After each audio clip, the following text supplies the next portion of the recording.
Olá, pessoal. Bom dia, boa tarde, boa noite, dependendo do horário que estiverem me acompanhando. Vamos para mais uma aula de redação técnica com a professora Bárbara Rabelo. E hoje nós vamos tratar de carta comercial e pronomes de tratamento. A carta comercial, segundo os sites dos correios.com.br, é essa comunicação que existe entre duas empresas, ou entre uma empresa e uma pessoa física, ou uma pessoa física e uma empresa, e o conteúdo é formal, oficial e, em muitos casos, confidencial. Em anos idos, a carta comercial ela era datilografada nas máquinas de datilografia. Atualmente, com toda a evolução que tivemos, as cartas são digitadas, nunca manuscritas, por fazerem parte aí desse ambiente empresarial que requer uma atualização dos seus meios de comunicação.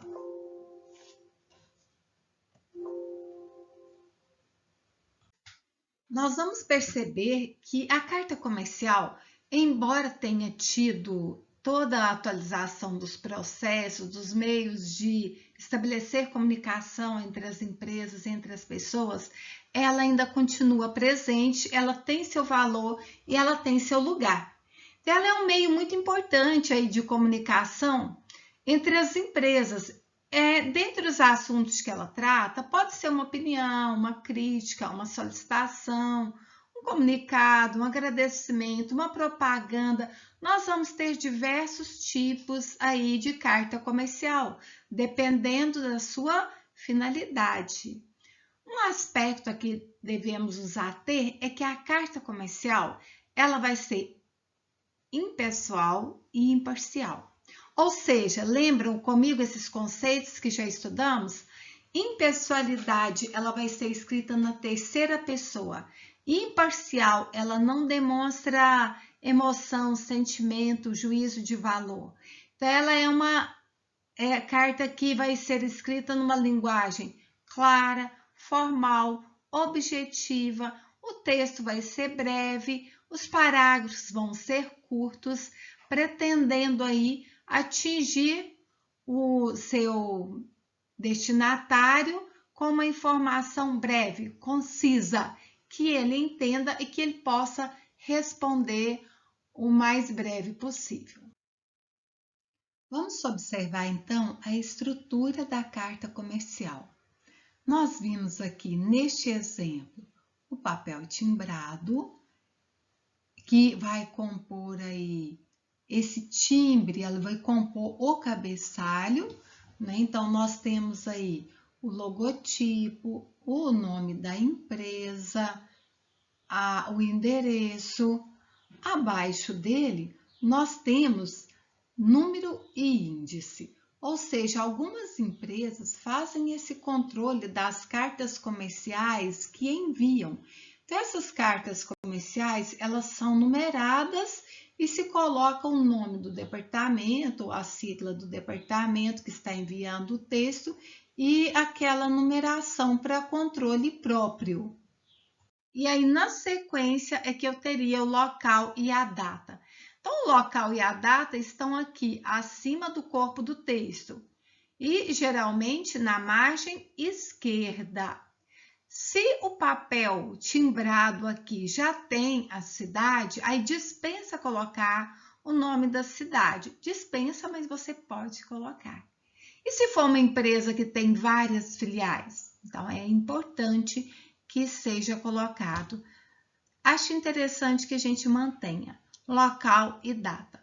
Uma observação: local, vírgula, a data. Lembrando que os meses na língua portuguesa são escritos com letra minúscula e ao final da data nós usamos ponto final. O outro elemento é o destinatário. Destinatário é para quem é a comunicação. Então, vocês vejam, antigamente usava-se falar a empresa X, para a empresa X. Excelentíssimo, se hoje já não se usa mais, caiu em desuso. Eu simplesmente venho e coloco o destinatário. E abaixo, algumas cartas, inclusive mais simplificadas, também dispensam destinatário. Mas vamos manter essa mais estruturada, mais organizada. Vejam, abaixo eu tenho vocativo, que é o termo que eu uso para me referir ao destinatário. Por exemplo, prezados senhores. Um detalhe, pode vir logo após o vocativo, vírgula, ou 2 pontos.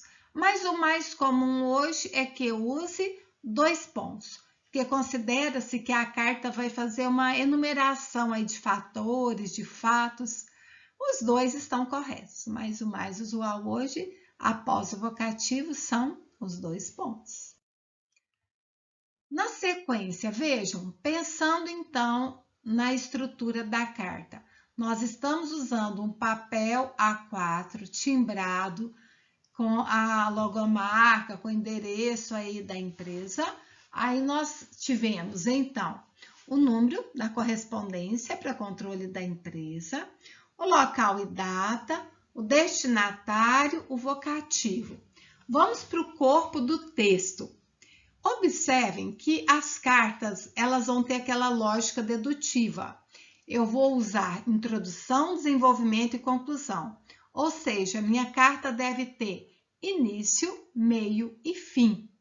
E observem, na introdução, eu vou começar falando brevemente sobre o motivo da minha correspondência. Por que é que eu estou escrevendo? Vou sintetizar. Depois, essa seria essa parte corresponde à introdução. Depois eu tenho desenvolvimento, que é onde eu vou apresentar as informações principais. Qual é mesmo o motivo da minha carta? Vou deixar explícito, vou deixar claro. E para encerrar, eu vou agradecer ao leitor o tempo que ele despendeu com a leitura, né? E colocar à disposição para maiores esclarecimentos. A despedida, na sequência, então o texto é composto dessas 3 partes: introdução, desenvolvimento e conclusão, que é o fechamento. Fiz essa parte, eu vou para o fecho ou despedida. Dispensa tantas, digamos, palavras, dispensa tantas expressões. Nós podemos ser cordiais, educados, apenas colocando atenciosamente para pessoas que estão ali no mesmo nível hierárquico que o nosso, ou respeitosamente para pessoas com um nível hierárquico superior, ou saudações, ou cordialmente, certo? Em relação aí à estrutura da carta comercial, pessoal, nós vamos ver que há 2 formatos hoje. O mais usado vai ser esse primeiro que vamos estudar aqui. Temos um exemplo aqui do lado para observarmos, que é o sistema de bloco. No sistema de bloco, eu não indico parágrafos. Eu começo sempre a digitar aqui do lado esquerdo, aqui, a margem. Então, observem, eu vou ter a carta aí escrita em papel timbrado, tamanho A4, temos o número e índice, se for desejo da empresa manter essa estrutura. Aí eu venho com local e data, o destinatário, para quem é que está sendo enviada a correspondência, o vocativo, prezados senhores, aqui usou-se vírgula, lembre-se que eu posso usar vírgula ou 2 pontos depois do vocativo. Nesta aqui, nós temos o uso da vírgula. Depois eu tenho o texto composto de introdução, desenvolvimento, conclusão, início, meio e fim. Ao fecho, a despedida, a despedida. Aqui o fecho, que é o atenciosamente, que ficou aqui abaixo da minha imagem. Meu Deus, eu escrevendo assim, hein? Atenciosamente. Abaixo eu tenho a assinatura de quem está enviando a carta, com o nome completo dele e a função que exerce ali na empresa. Então, observe, esse é o sistema de blocos. Eu não indico parágrafos, certo? Vamos para o outro modelo.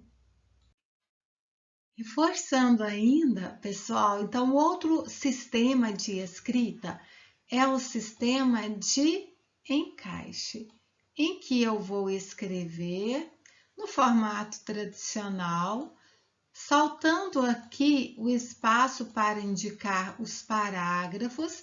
Vou indicar aqui, eu posso deixar então 10 espaços para começar cada um desses parágrafos, demonstrando aí a mudança de assunto, né? E observem a estrutura que eu vou ter. Local e data está aqui. O destinatário, esse A, como nós já vimos, já está em desuso. Eu posso apenas escrever o nome da empresa. Venho aqui para o vocativo, com quem eu estou falando, prezados senhores. Observe que depois de prezados senhores, eu posso usar vírgula ou 2 pontos. Aqui no caso, eu tenho uso de 2 pontos. Aí eu vou ter, após o vocativo, o texto, com introdução, desenvolvimento e conclusão. Tenho aqui o fecho. A despedida está aqui abaixo da minha imagem, está escrito aqui atenciosamente. Abaixo do atenciosamente, aqui com uma vírgula, eu tenho a assinatura, o cargo e a função da pessoa na empresa. Um detalhe bacana de lembrarmos é o seguinte: aqui eu não uso traço para o assinante. Lembram? As correspondências modernas já não têm esse traço. Simplesmente a pessoa vem e assina aqui, abaixo do nome dela, coloca o nome completo, cargo e a função. Está certo? Então, sistema de encaixe com a indicação de parágrafos. E para que a carta obtenha de fato sucesso, para que ela tenha êxito, é muito importante que observemos quem são os atores, digamos assim, nessa correspondência. Quem está escrevendo, para quem está escrevendo, com qual finalidade.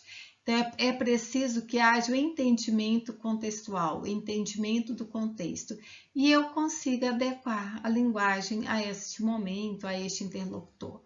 Então, essa situação social, quem fala, de que lugar fala, para quem fala, compõe aí o contexto e vai fazer toda a diferença. Pensando então que estamos no ambiente empresarial, escrevendo com fins comerciais, nós vamos utilizar a linguagem padrão. Observem, pessoal, alguns preceitos, algumas dicas para que os textos fiquem claros, para que não gerem dúvidas. Primeiro, é melhor utilizarmos a ordem direta ou lógica das frases, ao invés de invertermos para produzir um texto mais bonito, não. Simplicidade é tudo. Simplicidade, praticidade, linguagem clara, objetiva. Olha outro. Usar, segunda dica, segundo preceito, utilizar as palavras e expressões no sentido denotativo. No ambiente empresarial, nós vamos evitar o sentido conotativo, o sentido figurado. Vamos utilizar as palavras, então, no sentido mais preciso, no sentido do dicionário, no sentido denotativo. Terceira dica, evitar períodos com negativas múltiplas. Então, observe, até as negativas é bom evitarmos. Quanto mais conseguirmos escrever frases na ordem, na forma afirmativa, melhor. Em vez de ficar realçando o que a empresa não pode fazer, é melhor que eu destaque o que ela pode fazer. E esta é a quarta dica: transformar as orações negativas e positivas. Negativas em positivas, sempre que possível. Ou seja, em vez de ficar falando que a empresa não pode fazer, é melhor eu enfatizar, eu dar ênfase ali ao que ela pode fazer. Outra dica, quinta, buscar a uniformidade do tempo verbal em todo o texto. Para que não haja falhas nesse sentido, é interessante sempre, depois de escrito o texto, você vir, reler, ver se produz sentido, ver se seu interlocutor vai realmente compreender a sua mensagem. Outra dica, escolher com cuidado o vocabulário. Já dissemos para evitar o sentido figurado das palavras, para sermos claros e precisos. Outra dica, evitar neologismos, que são novas palavras, novos termos que às vezes você mesmo e seu grupo criaram, mas que para o seu interlocutor pode não fazer sentido. Evitar também regionalismos, expressões próprias da sua região, do seu meio. Usar, então, a língua padrão. O vocabulário que seja compreensível por todos os interlocutores, independente da região em que vivam. E eu vou utilizar palavras da língua estrangeira somente quando indispensável, quando eu não tiver aquela correspondente na língua portuguesa.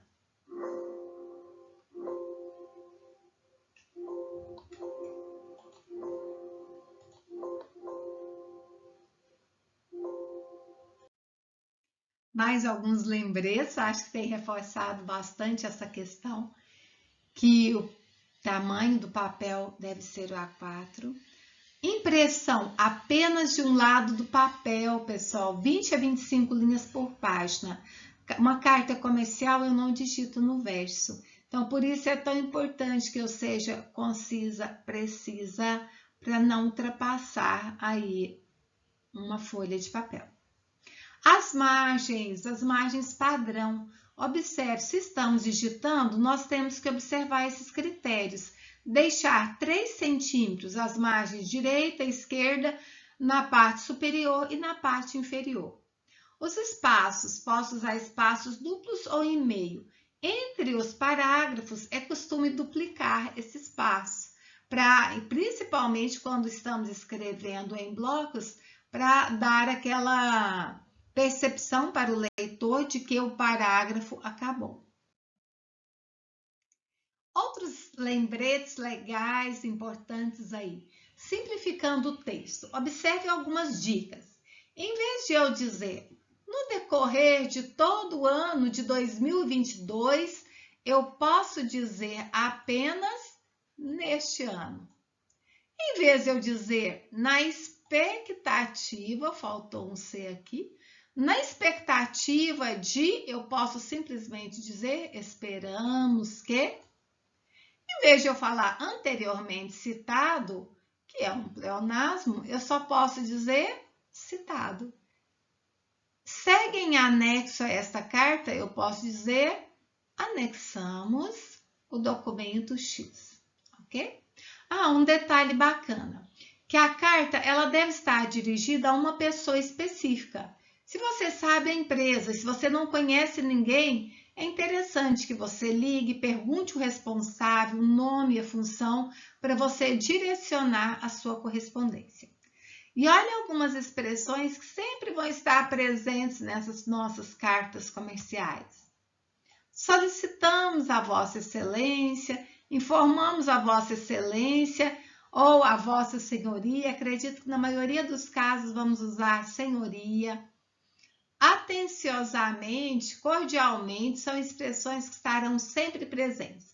Falando nessa questão aqui de Vossa Senhoria, Vossa Excelência, tenho certeza de que muitos de vocês já ficaram pensando, e daí? Quando é que eu vou usar um? Quando é que eu vou usar outro? Nós vamos falar daqui a pouco. Vejamos, então, um exemplo de carta comercial no sistema de bloco. Observe que ela é toda escrita sem indicar parágrafos, escrita em blocos, há um espaço entre os parágrafos. Veja, ficou uma estética bacana. Observe o seguinte, eu tenho aqui o timbre, né, até aqui, digamos que foi o timbre da empresa. Aí eu vou ter aqui local e data. Porto Alegre, 6 de novembro de 1995. O destinatário, Fernando de Barros e Companhia Limitada.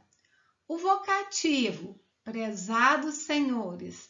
Aí eu venho aqui para o contexto, o assunto da carta, ó.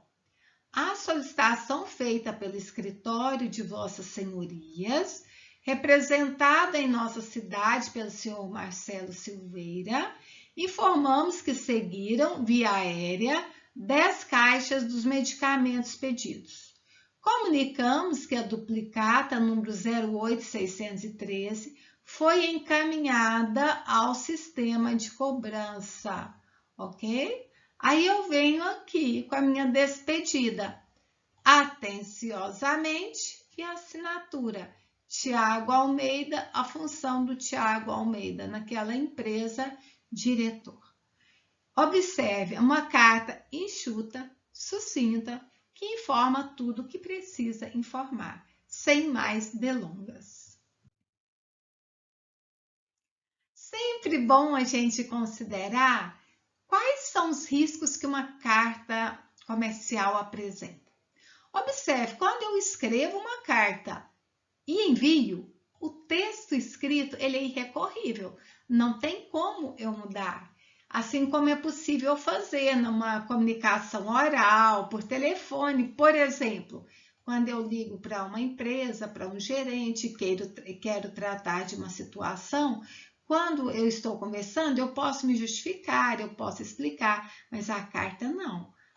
O texto foi, né? Eu posso até escrever uma outra carta depois, justificando alguns aspectos que me sejam solicitados, mas eu tenho que ter bastante atenção no momento de escrever, ler e reler aquele conteúdo antes de enviar. E outro detalhe que é bom considerar é que se uma empresa é grande, o volume de correspondências lá é grande. Então, uma carta pode ser mal lida, mal interpretada, pode enviar novamente uma solicitação de esclarecimentos. Então, para grandes negócios, clientes especiais, sugere-se que a conversa seja por telefone. Eu vou usar a carta quando eu quero documentar algo que esteja ocorrendo, ou eu quero responder alguma informação do meu cliente, ou eu quero esclarecer, ou eu quero comunicar, enfim. Mas para grandes negociações, o ideal é que a conversa seja feita de forma síncrona, de preferência por telefone. E de acordo com esses estudiosos aqui, alguns fatores de influência, algo que é legal, que beneficia a questão da carta comercial é o seguinte: se o cliente tem uma resposta imediata à sua carta, indica que a firma é eficiente. Então, se eu escrevo uma carta buscando atender às necessidades do meu cliente, fala, bacana, essa firma é comprometida, ela é eficiente. Se a carta for bem definida, bem escrita, o destinatário vai ver que ele está trabalhando com uma empresa metódica, uma empresa organizada. Isso causa um impacto positivo bem bacana. E se o leitor compreende aquilo que está escrito, ele pode ser grato por aquela informação recebida e pode fazer seu pedido à companhia do autor da carta, né? Que no caso representa a empresa, ou até indicá-la a alguém. Ok?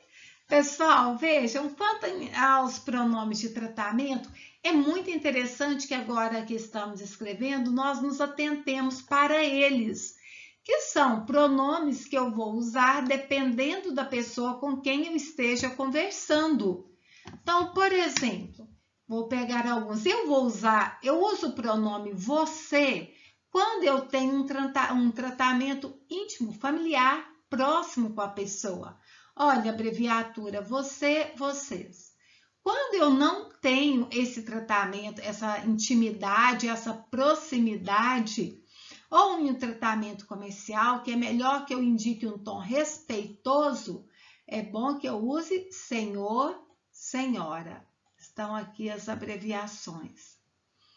Quando eu quero fazer em tratamentos comerciais, correspondências, ofícios, requerimentos, o ideal é que eu use esse outro tratamento, que é mais respeitoso, que é o Vossa Senhoria.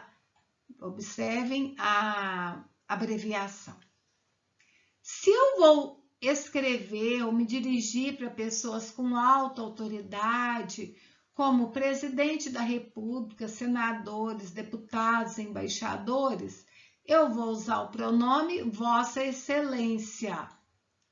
Para cardeais, Vossa Eminência. Para príncipes e duques, Vossa Alteza. Para o Papa, Vossa Santidade. Para sacerdotes e religiosos, Vossa Reverendíssima. Para superiores de ordem religiosa, Vossa Paternidade. Para reitores de universidades, que pode ser o nosso caso, em algum momento, de ter a necessidade de escrever para reitora. Qual pronome eu usaria? Vossa Magnificência. Olha aqui como é a abreviatura. E para reis e rainhas, Vossa Majestade. Tá bom? Ainda sobre os pronomes de tratamento, eu venho destacar esses aqui, passando na peneira, dando uma selecionada.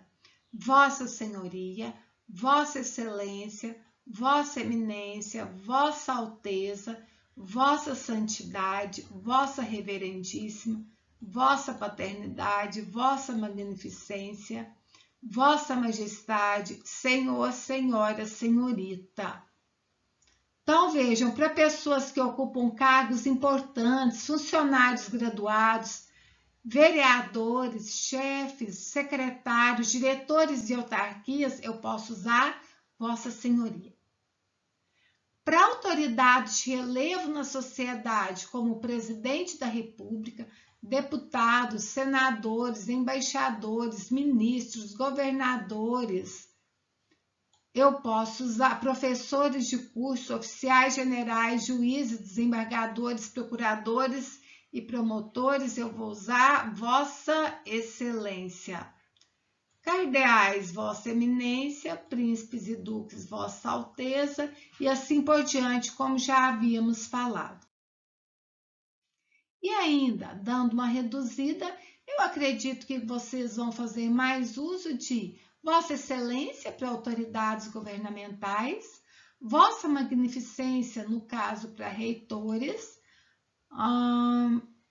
Vossa Reverendíssima, pode ocorrer de você querer escrever uma correspondência para um sacerdote, Vossa Senhoria para demais autoridades, e vou ter também o Senhor e Senhora, que demonstram e denotam respeito. Pessoal, é isso. Nós temos aí, na medida em que eu fui colocando as referências nos slides, e a nossa atividade de hoje é que, após assistir essa aula, primeiro, você apresente um esquema sobre os conhecimentos obtidos acerca de carta comercial. Segundo, você apresente a estrutura de uma carta comercial, mostrando os elementos que vão compô-la. E terceiro, você selecione 3 pronomes de tratamento que você considera que vai fazer maior uso em suas correspondências. Eu quero que você apresente esse conteúdo no seu caderno de forma manuscrita, aí você tire uma foto e mande para mim o arquivo. Está bem? Pessoal, é isso. Qualquer dúvida, eu estou à disposição. Bons estudos para vocês e até mais.